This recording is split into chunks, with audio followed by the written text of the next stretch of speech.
कि आने वाली एपिसोड में बहुत बड़ा ट्विस्ट होने वाला है। जेनिया की मां सीरत बेगम का इंतकाल हो जाएगा।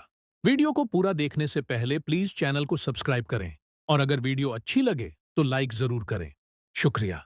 जैसे ही दानिश जेनिया की कॉल रिकॉर्डिंग लीक करेगा, शहराम को पता चल जाएगा कि जेनिया के साथ रुसाना भी मिली हुई थी। लेकिन रुखसाना को जेनिया पहले ही कह चुकी होती है कि चाहे कुछ भी हो जाए, तुम्हें यही नौकरी करनी है।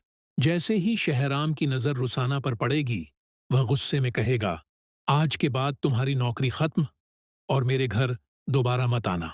रुखसाना रोते हुए कहेगी, साहब ऐसा मत करें। शहराम जवाब देगा, तुम मेरी बीवी को मरवाने का सोचो और मैं तुम्हें इस घर में बर्दाश्त करूं। ऐसा नहीं हो सकता। यहां से चली जाओ वरना मैं पुलिस बुला लूंगा। जैसे ही शहराम पुलिस को कॉल करने लगेगा, रुखसाना घबराकर कहेगी, पुलिस को मत बुलाइए, मैं आपको सब सच बता देती हूं।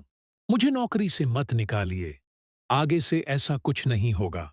इसके बाद रुसाना बताएगी कि जेनिया पहले यास्मीन से फरियाल भाभी और आप दोनों के बारे में पूछती रहती थी। फिर जब यास्मीन चली गई तो जेनिया मेरे पीछे पड़ गई। मैं सिर्फ पैसों के लालच में आ गई थी।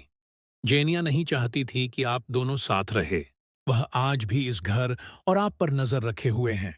शहराम कहेगा, अगर तुम पुलिस को सब कुछ सच सच बता दो तो मैं तुम्हें माफ कर दूंगा। इसके बाद रुसाना पुलिस को सारी सच्चाई बता देगी और सारी कॉल रिकॉर्डिंग भी पुलिस के हवाले कर देगी। फिर पुलिस फौरन दानिश के घर पहुंचेगी और जेनिया को गिरफ्तार करके ले जाएगी। दानिश तो यही चाहता था। वह पुलिस वालों से कहेगा, इस झूठी लड़की से मेरी जान छूट जाए, मैं कल ही तलाक के कागजात भेज दूंगा। उधर फिर जिसने पहले फरियाल को देखा था, उसके दिल में फरियाल के लिए जगह बन जाएगी। वह सोचने लगेगा, काश फरियाल मेरी जिंदगी का हिस्सा बन जाती। दूसरी तरफ सीरत बेगम पहले ही एक बड़े धोखे का शिकार हो चुकी होंगी। उनकी प्रॉपर्टी, प्लाजा और बहुत कुछ उनके हाथ से निकल चुका होगा। वह पहले से ही परेशान होंगी कि तभी दानिश उन्हें फोन करके बताएगा कि जेनिया की वजह से उसकी कितनी बदनामी हो रही है और पुलिस उसके घर तक पहुंच गई है। जैसे ही सीरत बेगम टीवी खोलेंगी, उन्हें खबर मिलेगी कि जेनिया फरियाल को मरवाने की साजिश के मामले में गिरफ्तार हो चुकी है। यह खबर देखते ही सीरत बेगम को हार्ट अटैक जाएगा और अस्पताल पहुंचने के बाद उनका इंतकाल हो जाएगा। उधर फिरोज की मां पहले ही रात को सांझे को दूर करने के लिए तबीयत खराब होने का बहाना बनाकर अस्पताल चली जाएगी। अगले दिन फिरोज अपनी मां की सारी बातें सुन लेगा और उसे पता चल जाएगा कि वह संजय को नौकरानी की तरह रखने का इरादा रखती है। यह सब सुनने के बाद फिरोज दुखी होकर कहेगा, अम्मी, मुझे आपसे ऐसी उम्मीद बिल्कुल नहीं थी। लेकिन कहानी यहीं खत्म नहीं होगी। सीरत बेगम के इंतकाल के बाद जेनिया पूरी तरह टूट जाएगी।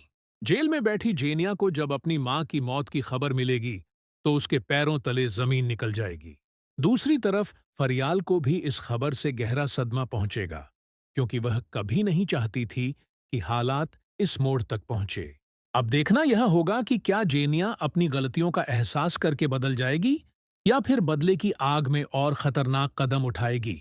वहीं शहराम और फरयाल की जिंदगी में भी नई मुश्किलें आने वाली हैं, क्योंकि